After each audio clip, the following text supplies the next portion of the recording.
Celestia chuckled, slightly under her breath. Yes, it would be an impressive feat if they managed to do that this time. Yes, but I promise, my mom and dad will be here to take off Nyx off your hoofs. And thank you again for letting her sit with you during the rehearsal. Twilight said reassuringly. The pair turned and looked to the audience seating, where Nyx was looking over a script intently. How has Nyx been enjoying Canterlot? Have things been going well?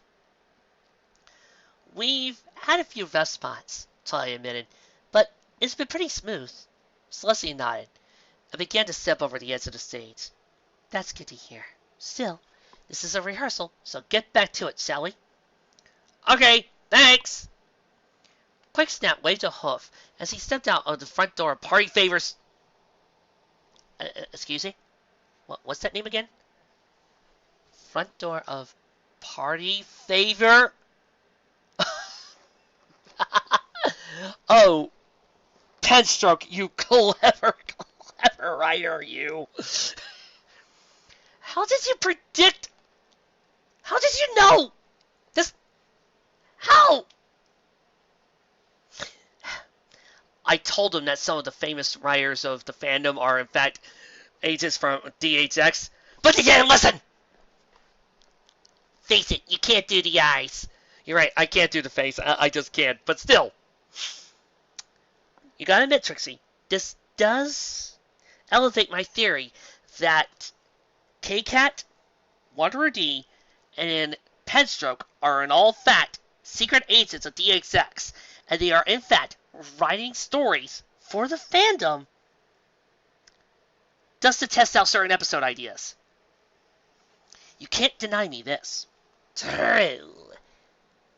But still, bravo, Penstroke. You predicted a use. I know. And I thought K-Cat was the psychic of the fandom. Mark 1 for Penstroke. It was the 10th rental business he had visited in Canterlot, and at each he said the same thing. He had gone in and spoken with a secretary, asking if some party were resupplying any services to the castle for Hearthwarming pageant. 9 out of the 10 said no, and had said that he didn't have any reservations with the palace. But finally, he struck pay dirt. Party Favors Party Rentals was going to be providing the tables and linens for the reception before the pageant. Then he was going to go to the small town run by a starlight glimmer. You just couldn't resist, could you? Yep. Taking flight, the Pegasus photographer flew across Canterlot, abiding by the air traffic laws while still pushing himself to cross the city as quickly as possible. He zipped and he zagged. He cut off a Pegasus-drawn cart and eventually came skidding to a landing at a cafe. He then sprinted inside, shivering and smiling as the warm, toasty air of the cafe's interior began to sink in. And Colum was out of his chair and beside Quicksnap within moments, a bright smile on his face. What did you find? Party Favors Party Rentals. The owner said he was going to somewhere in the north.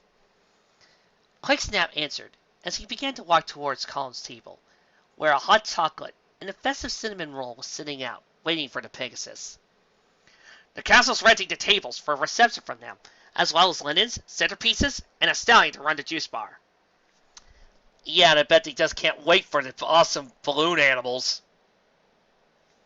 Colin felt a hoof on the table, before gently brushing Quicksnap into his seat, and nudging the cinnamon roll and hot chocolate closer.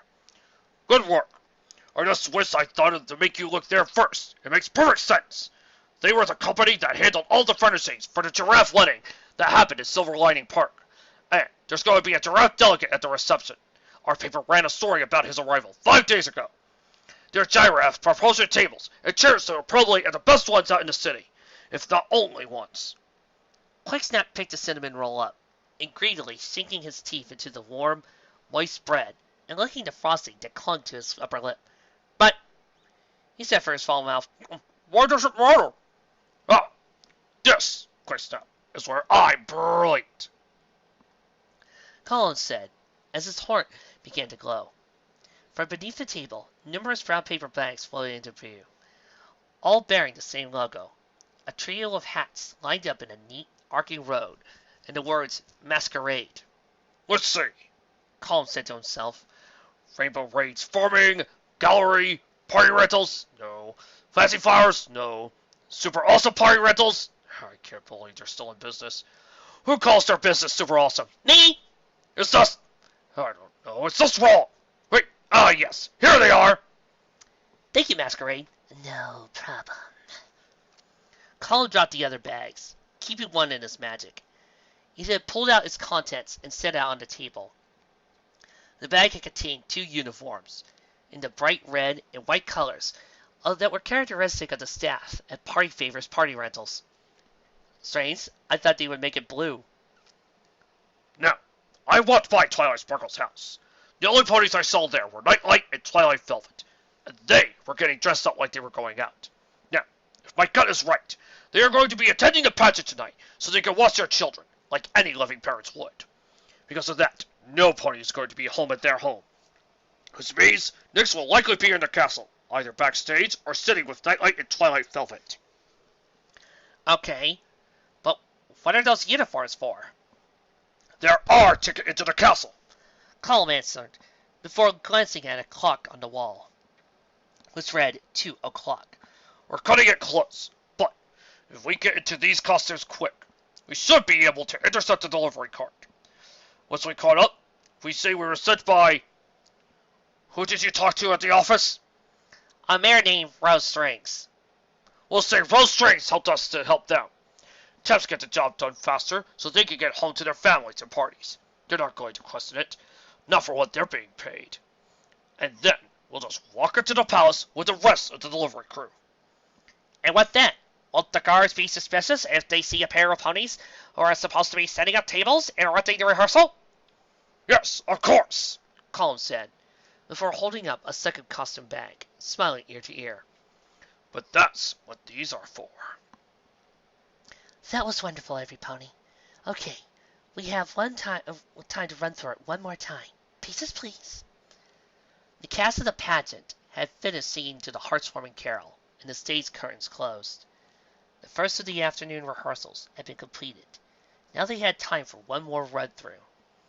After that, the cast and crew would enjoy dinner, which was being catered by the castle chefs, while Celestia departed to join a reception being held in another part of the castle. Not long after that, it would be time to start letting ponies in to take their seats.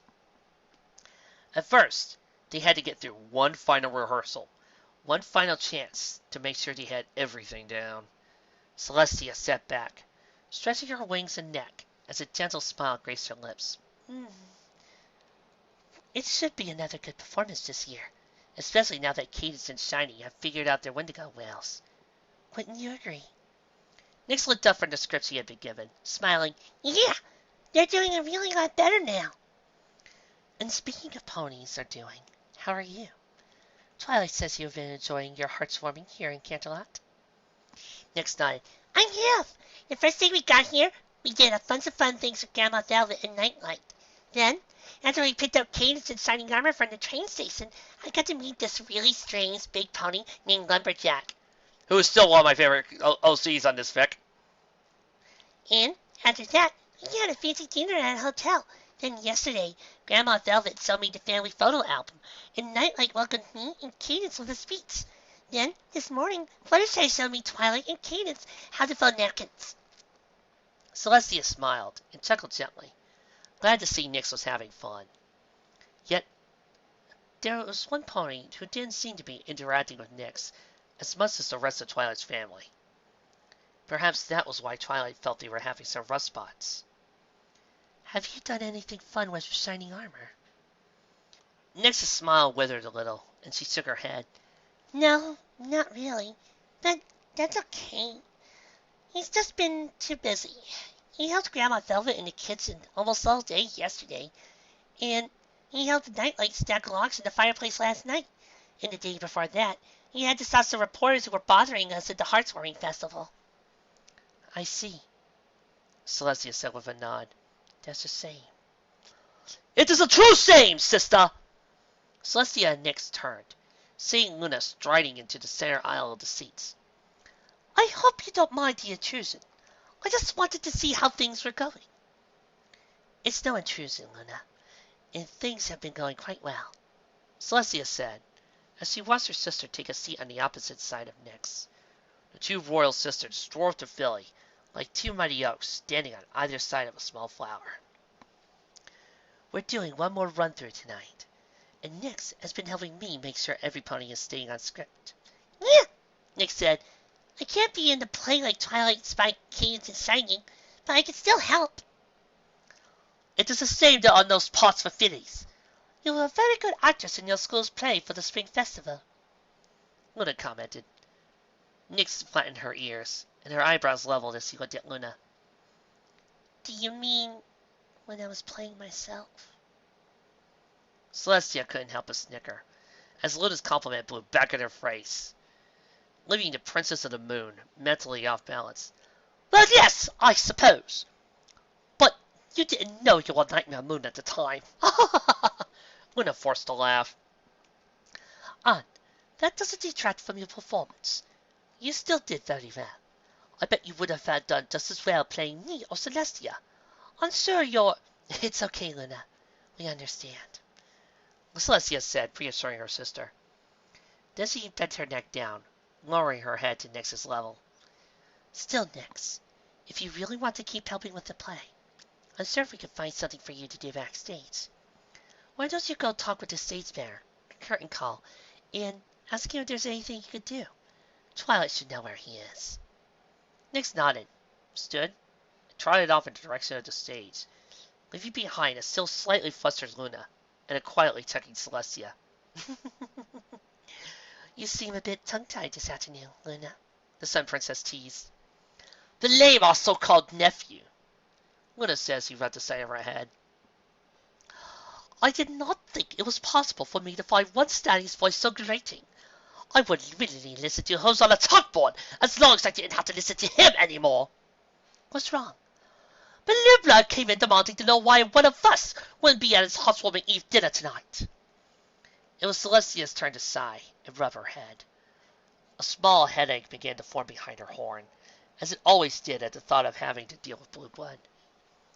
I've explained to him that I must attend the reception for Hearth's-warming pageant. He's been told that dignitaries from Sabrica, Dromedar, and South Arabia will be in attendance, who are more important than his high society friends.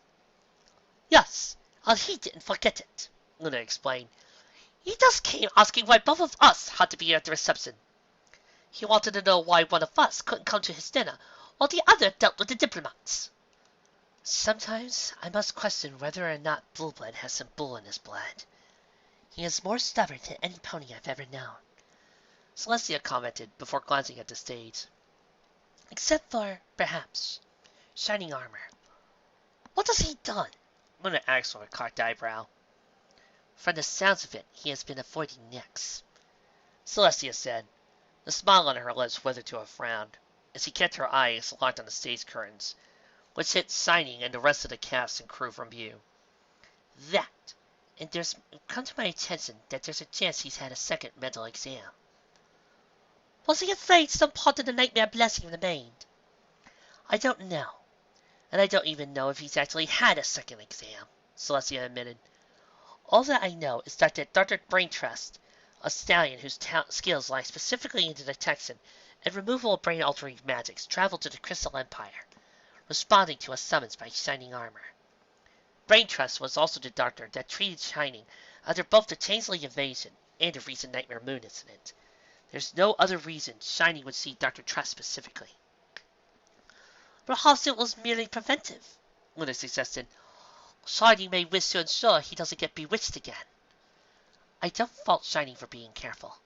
Any pony would be cautious of mind-altering magic after what he's been through. I just hope he doesn't let caution and fear turn paranoia. I hope he doesn't do something he may regret, Celestia said, with a small amount of guilt mixing into her voice.